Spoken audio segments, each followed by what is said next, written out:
This story was told to me by the old blind man Tipo, as we sat under the comfortable lee of a high row of flax bushes at his little kāinga, under the shadow of Mount Kakepuku.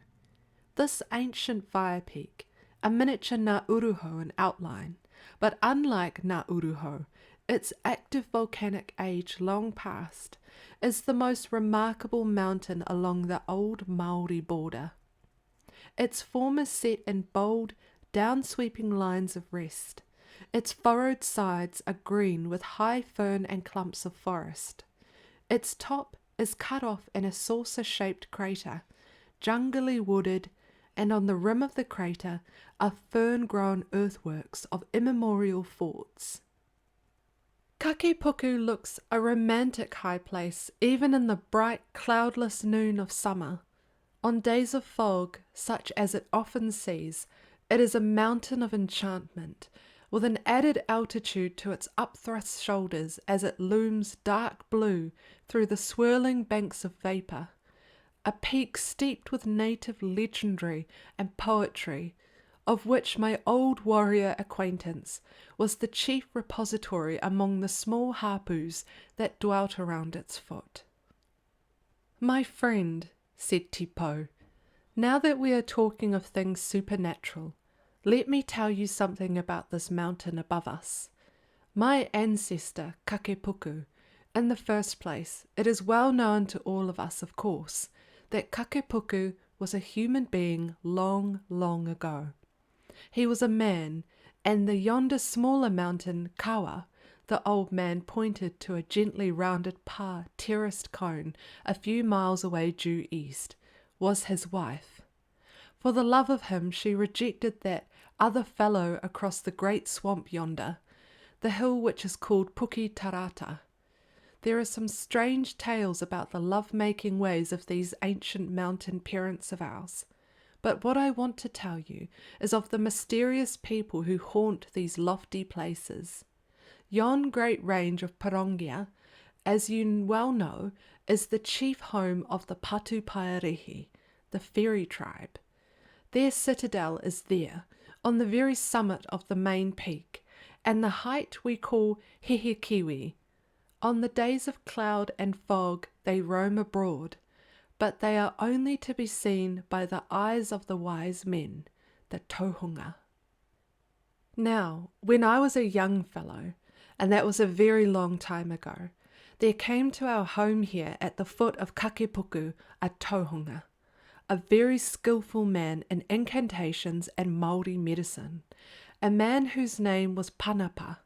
He came from the lower Waikato.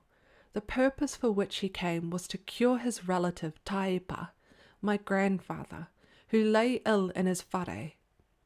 Panapa examined the old man, and then announced that he must go forth to the forest and procure a remedy, the water or juice which is contained in a certain kind of aka, or bush vine.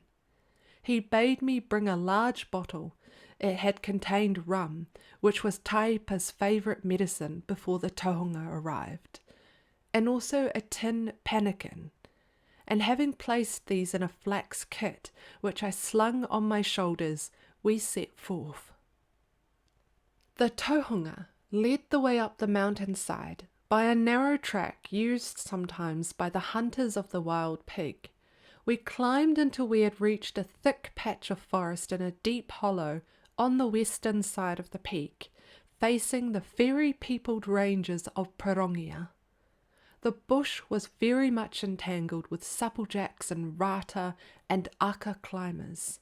The trees were very large and spread a close roof of foliage over our heads, so that in the depths of this Waunui Atane it was a kind of twilight. It was very silent there, and no birds sang in the trees. The clouds hung low that day, and the thin fog that half veiled the upper part of the mountain became thicker as we entered the high forest. My companion Panapa searched about in the wood until he found the particular kind of hanging vine of which he had come in search.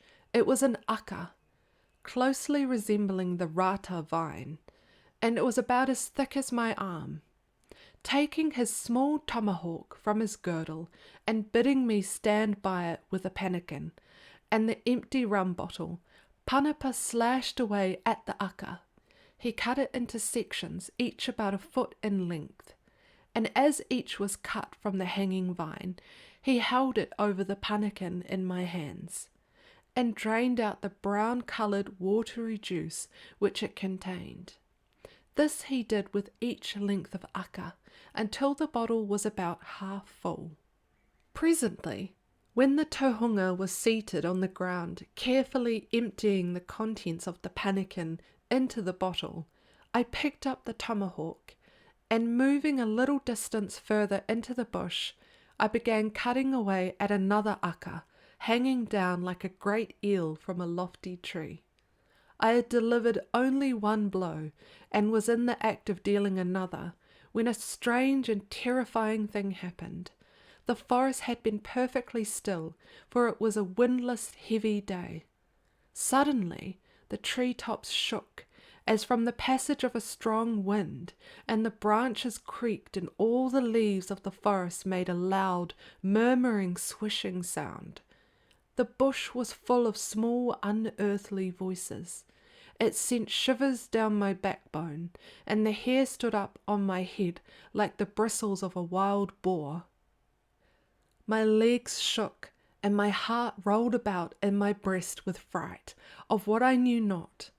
All this was in an instant of time, and the next moment I turned about to call to my companion, the tohunga. But he had vanished. A few moments before he had been sitting there, with the bottle and the pannikin before him. Now he was gone. The bottle and the pannikin were still there, and there were the marks of Panapa's knees in the soft mossy ground. I called aloud in a shaky voice, "Panapa, oh Panapa, where are you?" The forest voices echoed my call jeeringly, but of Panapa there was no sound. In an overpowering fright, I rushed out through the bush, leaving the bush medicine vessels there on the ground, and emerged on the open fern slopes. I looked about fearfully. There was no wind whatever, and the forest was all silent and motionless again. Panapa was nowhere in sight. It was as though the earth had swallowed him up, or the ghostly hands that shook the forest trees had, in an eye wink, borne him away. I called again, more loudly than before, but there was no reply. And now what could I do? I would not dare to return to the bush with its mysterious voices and rustlings. I would willingly have fought a human assailant, but what can you do against these impalpable foes in the bush, who have no bodies to be smitten, and whose unseen presence makes the hair prick upwards like pig's bristles? Well, and the old blind legend keeper took a long breath after his excitedly vivid narrative full of dramatic gesture. Well, there I was, safe outside the forest, and down I travelled as fast as I could lay foot to track, and I stopped not until I had reached this village, and told my tale to the people. I told how the tohunga had vanished, and how the forest spoke to me in the terrifyingly wordless tongues.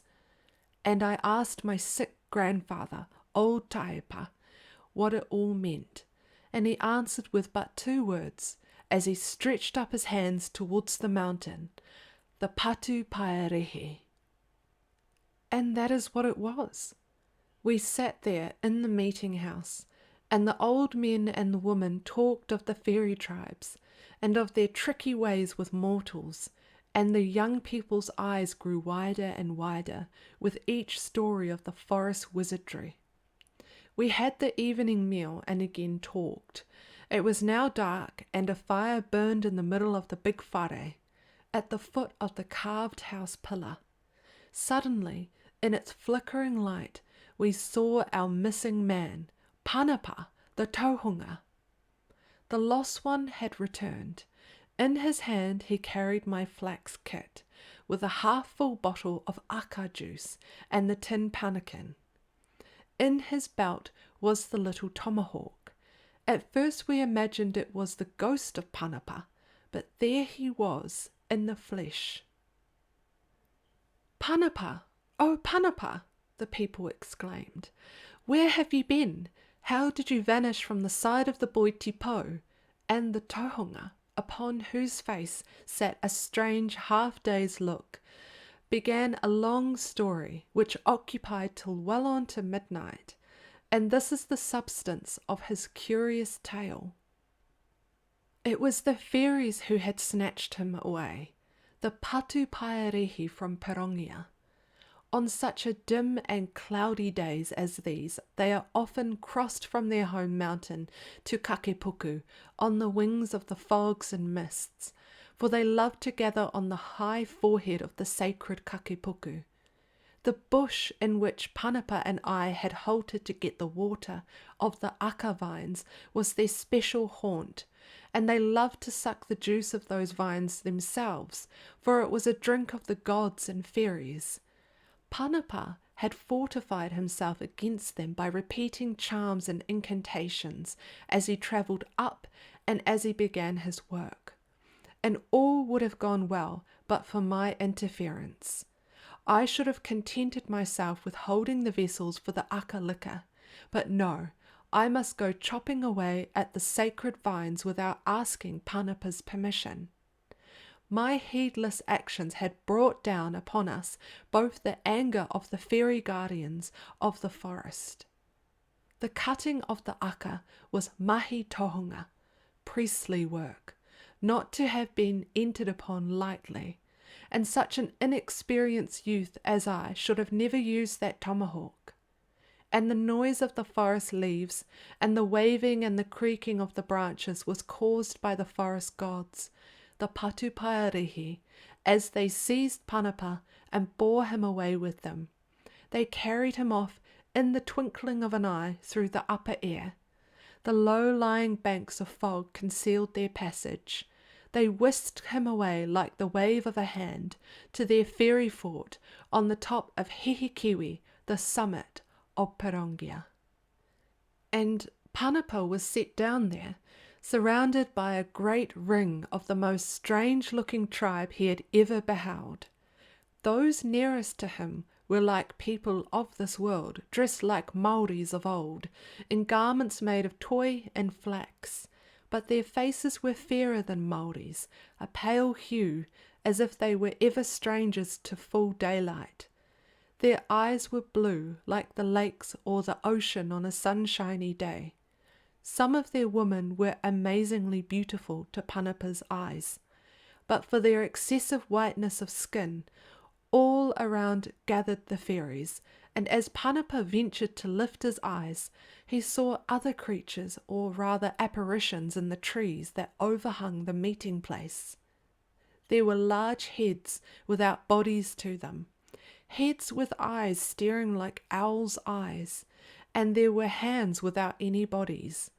Panapa kept hard at his karakia, his prayer or incantations, repeating them until under his breath as fast as he could, and ever he called upon his atua, his special family deity, who was the spirit of a famous ancestor, for deliverance from this affrightening place.